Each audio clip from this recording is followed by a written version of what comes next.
You wake up again in that same room, in that same bed, stare at the ceiling and feel that familiar weight in your chest. Another day that feels like a copy of the one before. You get up, shower on autopilot, dress in the same safe clothes that don't draw attention. Drink that coffee that no longer has taste, and leave for another day doing things that don't make you feel alive. At work, you smile when you need to smile, agree when you need to agree, pretend interest in conversations that mean nothing. And at the end of the day, when you're finally alone, that question hits you like a punch in the stomach. Is this it? Is this all there is? You look at your life like someone looking out the window of a moving train, seeing everything pass by but unable to get off, unable to change direction. And the worst part isn't the routine, isn't the tiredness, isn't even the lack of money or recognition. The worst part is that suffocating feeling that you're betraying yourself every single day, that there's a version of you locked inside, screaming to get out. But you've learned to muffle that scream so well that sometimes you can't even hear it anymore. You feel like you're living someone else's life, following a manual that someone wrote for you, meeting expectations that were never yours, chasing dreams that aren't your dreams. And there are nights when the anguish squeezes so tight that you can't sleep. You lie there staring into the darkness, asking yourself when you stopped being yourself, when you traded your freedom for security, your authenticity for approval. If you feel this, if you recognize this pain, I need to tell you something. You're not alone. And there's an entire philosophy dedicated to understanding exactly what you're feeling right now. Its name is existentialism, and the man who made it impossible to ignore was Jean-Paul Sartre, a scrawny philosopher who survived war, defied all conventions, and spent his entire life shouting an uncomfortable truth: you are radically free. And this freedom is both your greatest blessing and your greatest burden. Sartre was born in Paris in 1905, and his life began marked by absence. His father, Jean-Baptiste Sartre, a French Navy officer, died of fever when Jean-Paul was only 15 months old. That premature death would make the boy fatherless before he could even form any memory of him. And Sartre would carry this absence as an indelible mark.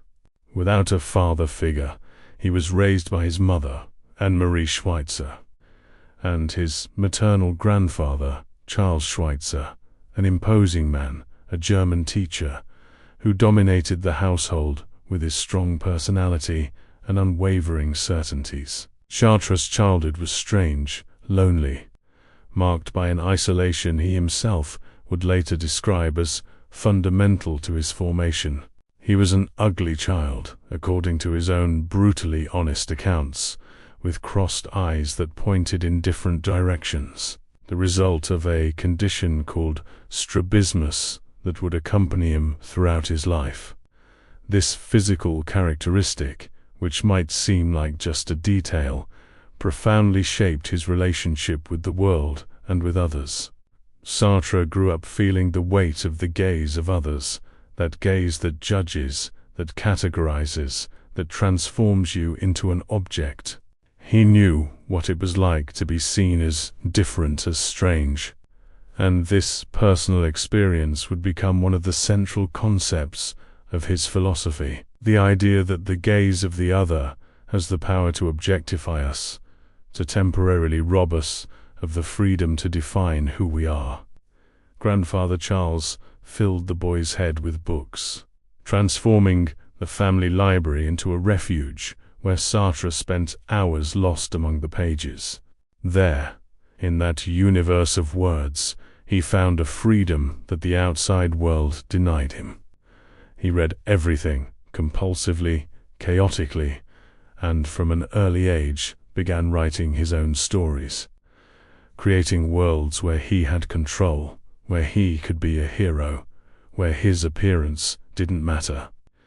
But this protected childhood, surrounded by books and adult attention, had a suffocating side.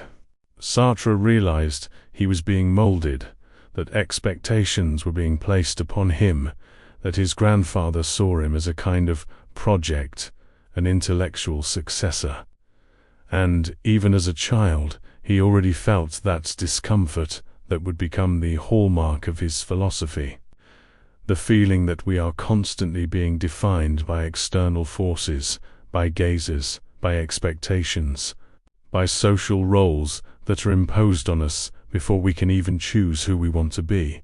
When he was 11, Sartre was sent to a lycée, where for the first time he had to face the real world of social interactions. It was brutal. The other boys ridiculed him for his appearance, his shyness, his tendency to take refuge in books. He didn't know how to play football, didn't have the social codes of boys his age, and this isolated him even more. But there, in that painful experience, Sartre began to develop something that would become essential, an acute awareness of himself as someone separate from others, as an individual whose existence precedes any definition they try to pin on him.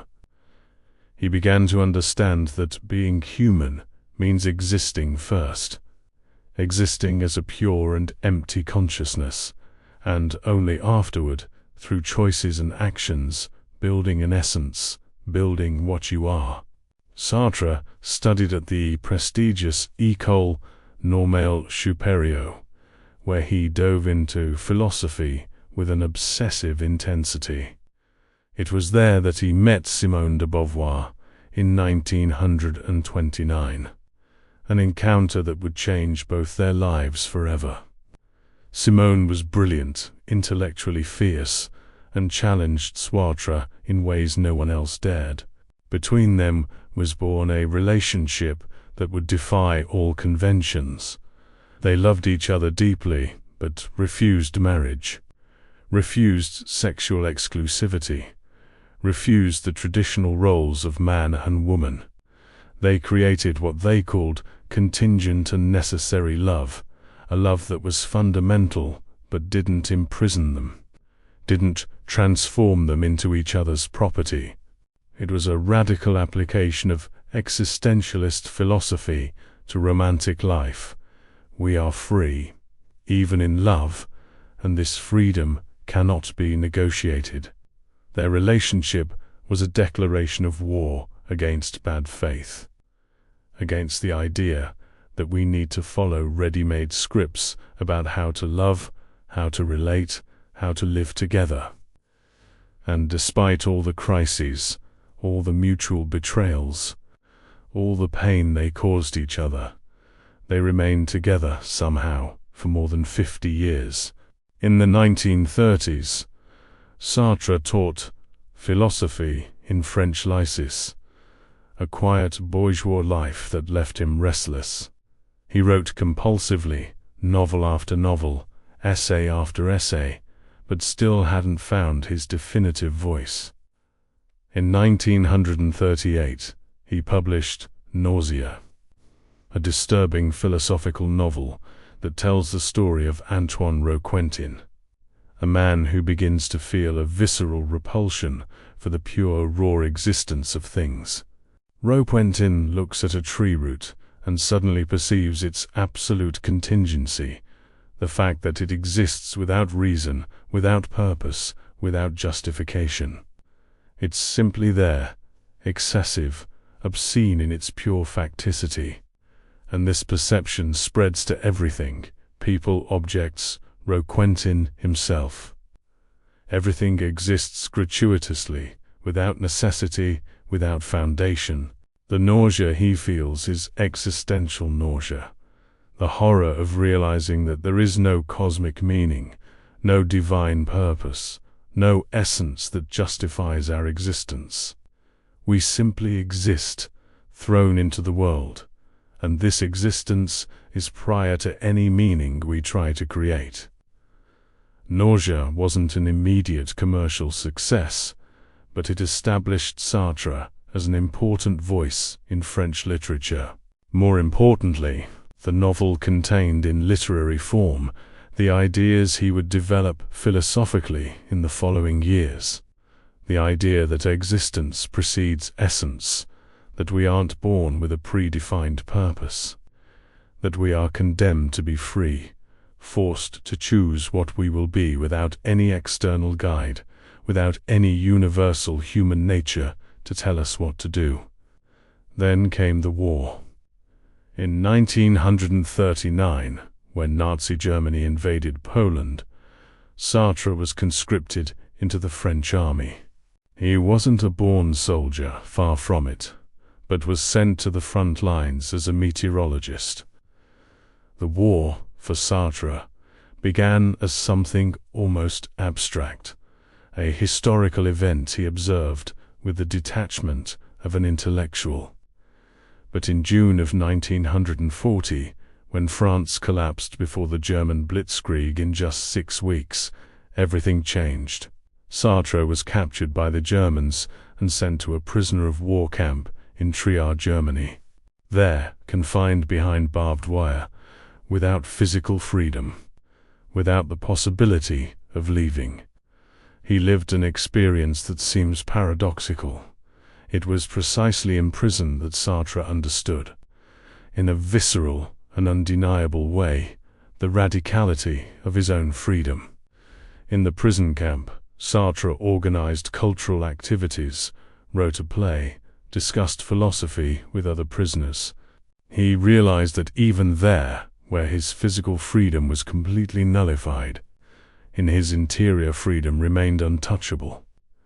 He could still choose how to react to the situation, how to give meaning to what he was living through, how to relate to other prisoners.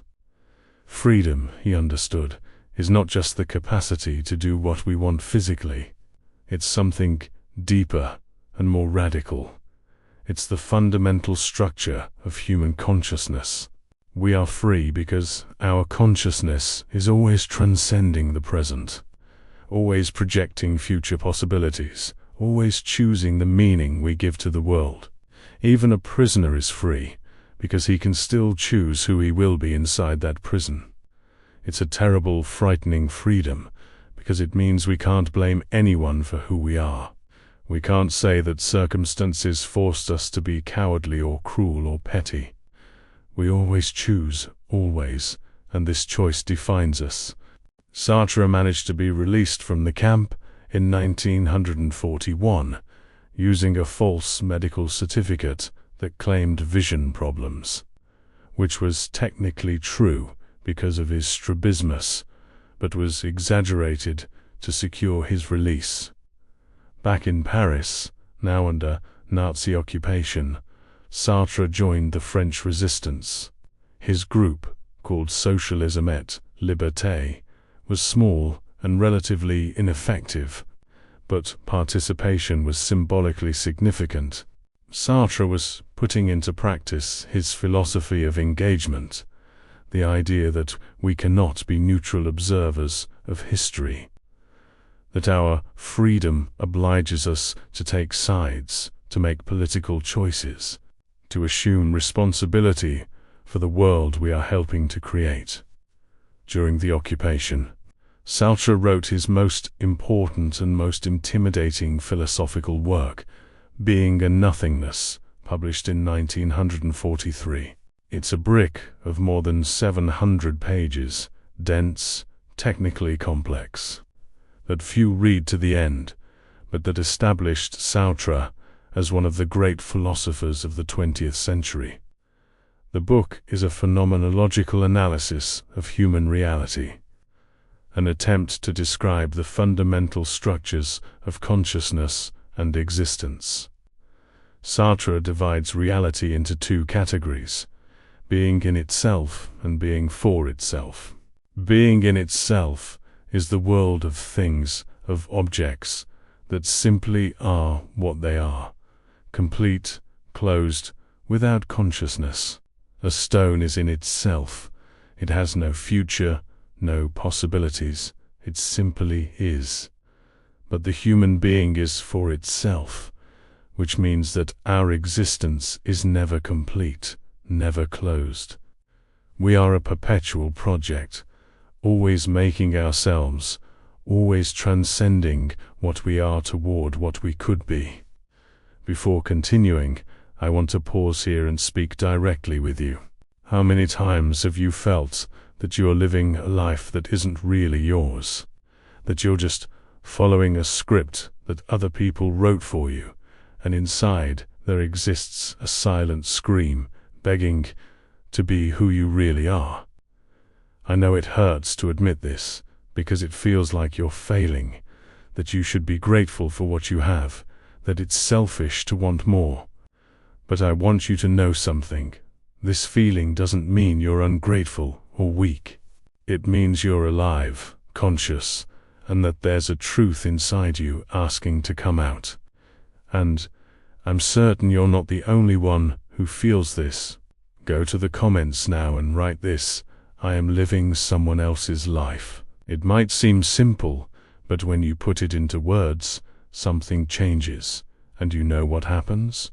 Another person watching this video, feeling completely alone with this weight, will read your comment and realize they're not alone.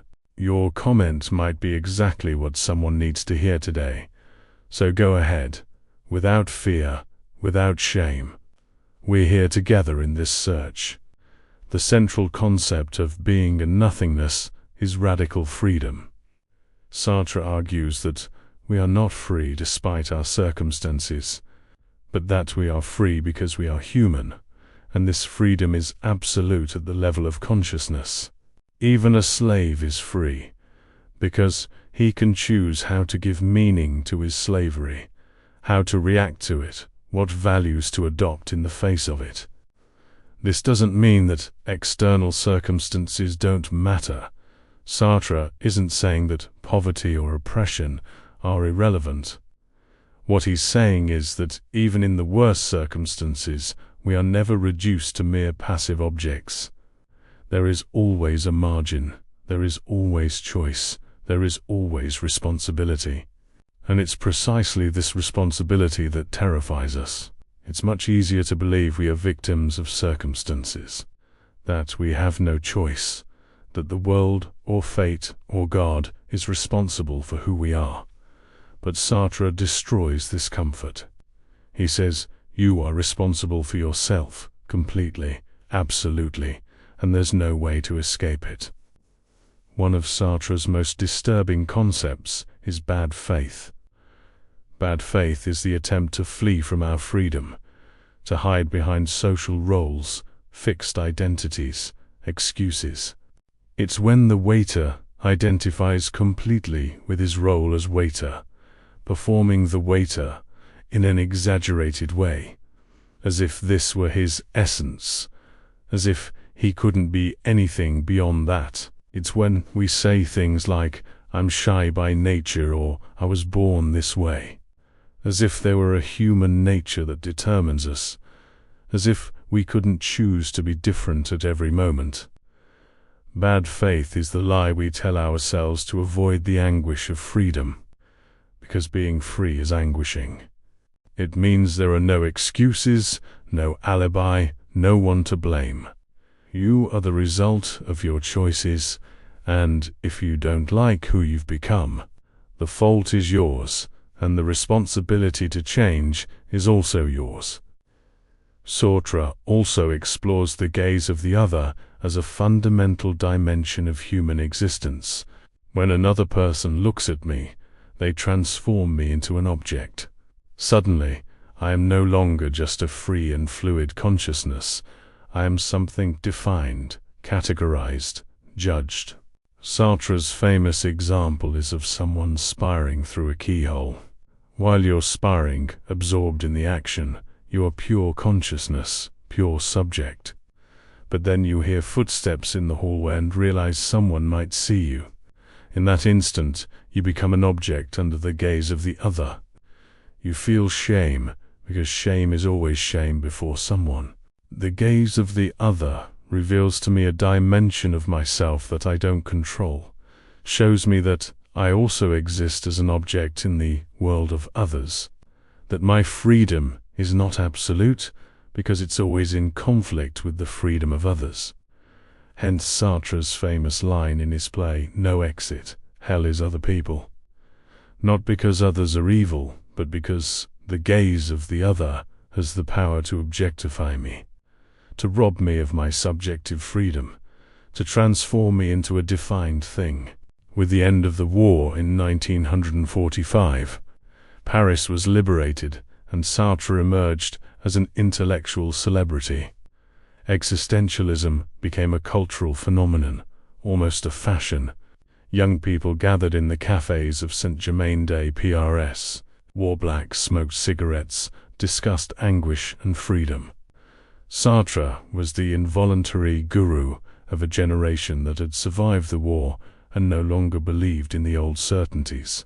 In October of 1945, Sartre gave a public lecture called "Existentialism is a Humanism," trying to respond to the criticisms being made of his philosophy.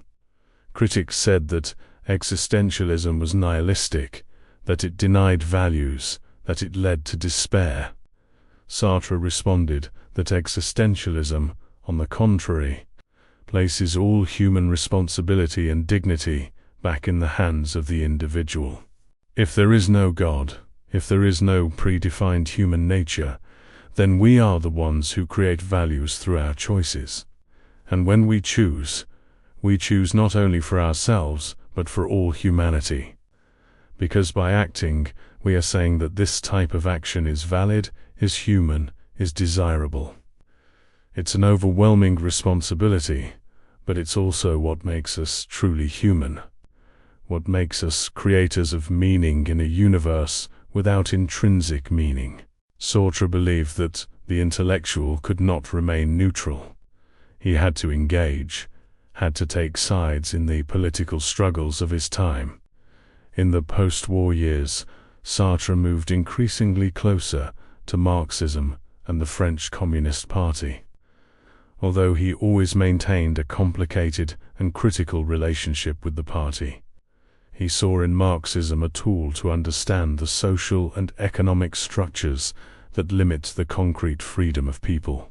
Yes, we are radically free at the level of consciousness, but this freedom always manifests within a concrete situation, within power relations, within economic structures. A worker is free, but his freedom is exercised within the brutal limitations of poverty and exploitation. Sartre tried to make a synthesis between existentialism and Marxism, arguing that we need both the existential analysis of individual freedom and the Marxist analysis of the social structures that condition this freedom. His political engagement led him to support colonial liberation movements, especially in Algeria, where France was waging a brutal war to maintain control of its colony. Sartre wrote inflammatory texts against colonialism, arguing that the violence of the colonized was a legitimate response to the original violence of the colonizer. He wrote the preface for The Wretched of the Earth by Frantz Fanon, a radical text that defends revolutionary violence as a means of liberation. These positions cost Sartre dearly. He received death threats from far-right groups. His house was bombed twice. He was denounced as a traitor to France. But Sartre didn't back down. For him, backing down would be bad faith, would be denying his own freedom, would be accepting to be defined by the established powers.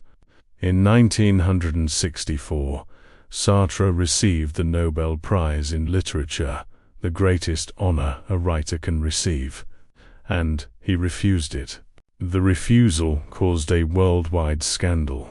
Nobody refuses the Nobel, but Sartre had his reasons, and they were perfectly coherent with his philosophy.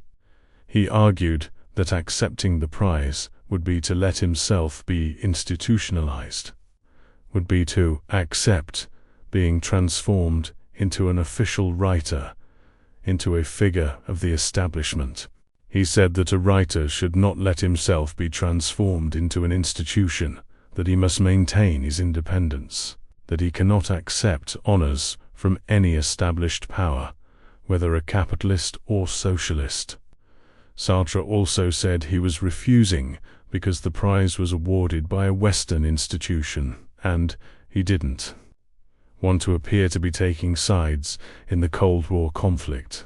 It was a declaration of radical independence, an act of refusal that affirmed, "I am not what you want me to be.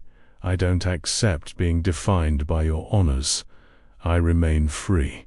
The 1960s and 70s saw Sartre increasingly involved with radical leftist movements. He supported the protests of May 1968 in Paris, when students and workers almost toppled the French government. Sartre climbed on oil drums in the streets to make speeches, a man of 63 with already fragile health, surrounded by young revolutionaries who saw him as a symbol of intellectual rebellion. He founded an extreme left newspaper called La Cause du Peuple, and when the editors were arrested for incitement, Sartre publicly assumed editorship, challenging the government to arrest him. The government didn't dare. Arresting Sartre would be a political disaster, so he remained untouchable, using his fame as a shield to protect other activists. But the years were weighing on him. Sartre had always had fragile health, and his lifestyle didn't help. He smoked incessantly, took amphetamines to stay awake and write for hours, drank enormous quantities of coffee and alcohol. His vision, already compromised by strabismus, worsened until, in the 1970s, he became practically blind. For a man whose entire life was dedicated to reading and writing, blindness was a devastating tragedy. He continued to work by dictating his texts, but production decreased drastically. Sartre was also becoming lonelier. His relationship with Simone de Beauvoir remained strong, but he was aging, getting weaker, more dependent. In 1980, Sartre died in Paris at 74 years old. 50,000 people accompanied his funeral, an enormous crowd that blocked the streets of Paris, people of all ages, of all social classes, who felt that this small, cross-eyed man had said something fundamental about their lives, about their freedom, about their responsibility. Simone de Beauvoir walked behind the coffin, destroyed by the loss of her companion of more than 50 years. The man who had been her contingent and necessary love, who had been her philosophical interlocutor, who had been the person with whom she had reinvented what it means to love without losing yourself. And if you're starting to question your own choices and the freedom you carry, leave your like on this video so more people can discover Sartre's thought. Subscribe to the channel so you don't miss the next videos about the philosophers who changed our way of seeing the world.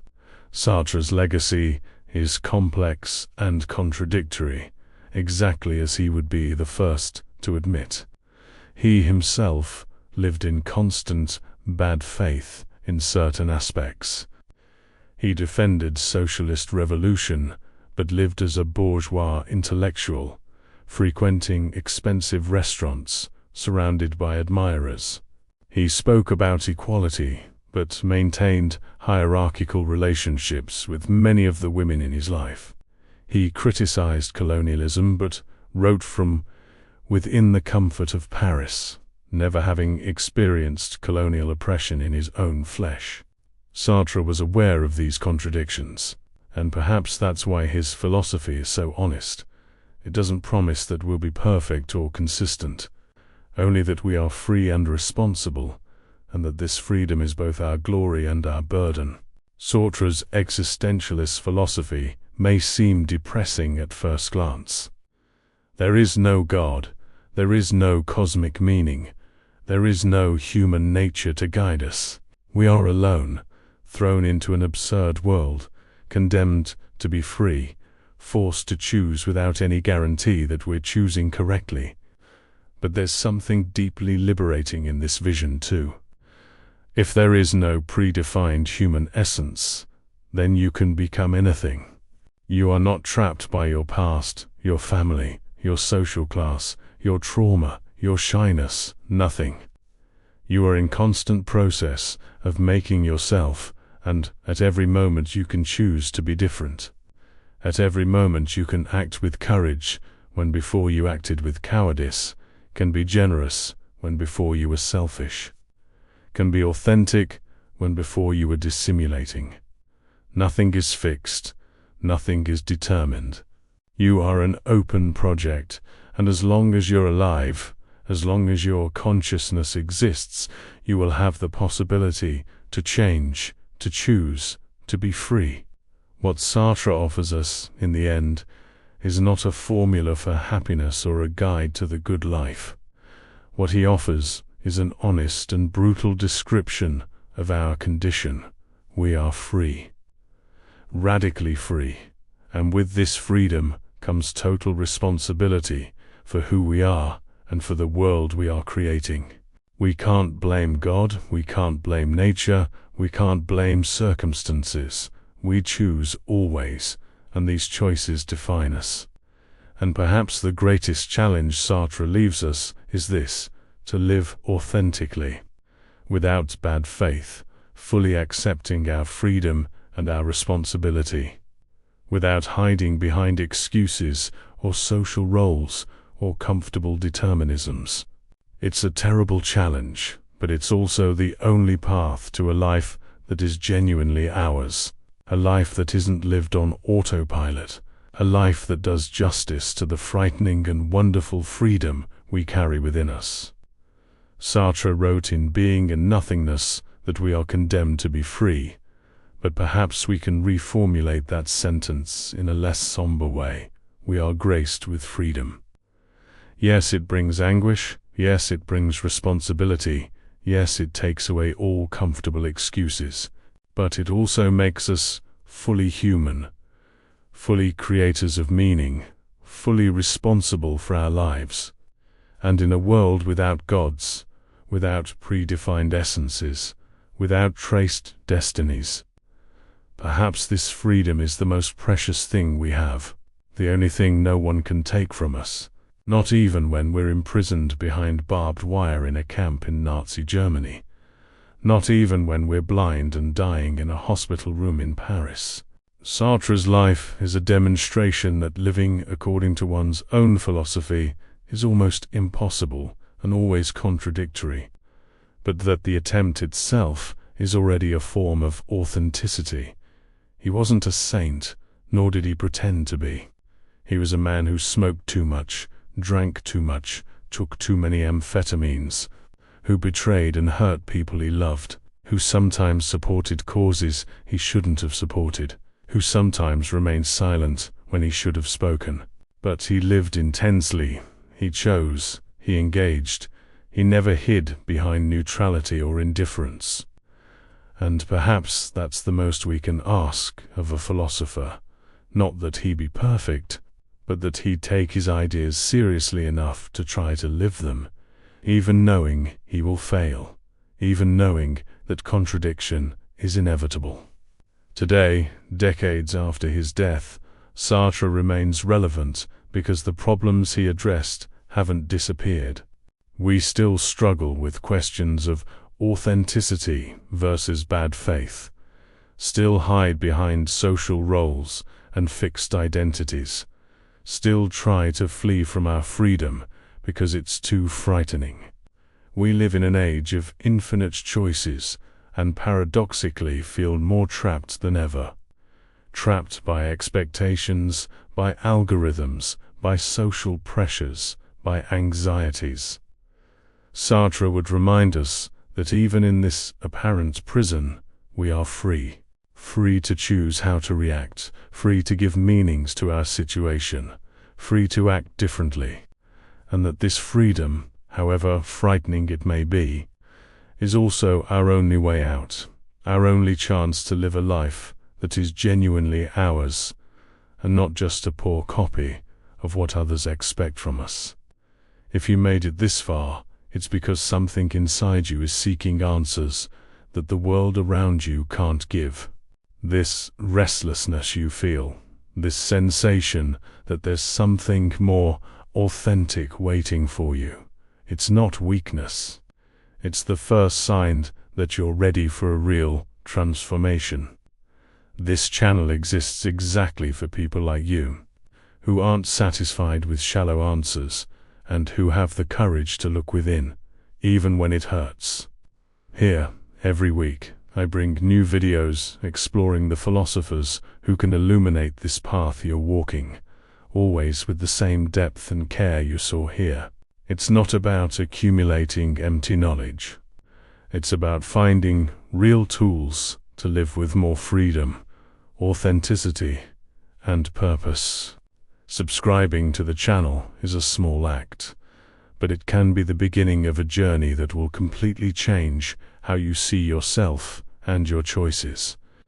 And you don't have to do this alone.